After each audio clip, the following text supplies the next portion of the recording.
ஒரு பசுமையான வயல். கோடை காலம். சூரியன் காய்ந்தாலும் ஒரு சிறிய எறும்பு மிகவும் பிஸியாக இருந்தது. அது தினமும் சிறு சிறு தானியங்களை எடுத்துச் சென்று தன் வீட்டில் சேமிட்டு வைத்துக் கொண்டது. அதே நேரத்தில் அருகிலிருந்த வெட்டுக்கிளி முழு நாளும் பாடிக்கொண்டே இருந்தது. ஏன் இவ்வளவு வேலை? வா, கொஞ்சம் சந்தோஷமாக இரு என்று வெட்டுக்கிளி சிரித்தது. எறும்பு அமைதியாக சொன்னது, இப்போது உழைத்தால்தான் குளிர்காலத்தில் சிரிக்க முடியும் என்றது. காலம் மாறியது. குளிர்காலம் வந்தது. காற்று பலமாக வீசியது. உணவு எங்கும் கிடைக்கவில்லை. வெட்டுக்கிளி பசிகொண்டு நடுங்கியது. அப்போது அது எறும்பின் வீட்டுக்கு வந்தது. எறும்பு தனது சேமிப்பிலிருந்து அதற்கு சிறிது உணவு கொடுத்தது.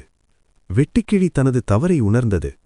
என்ன நண்பர்களே, வெட்டுக்கிளி செய்த தவறைத்தான் இன்று நாம் பலர் செய்து கொண்டிருக்கிறோம். இன்றே உழைத்தால் நாளை நிம்மதி என்று நம் முன்னோர்கள் சும்மாவா சொன்னார்கள்?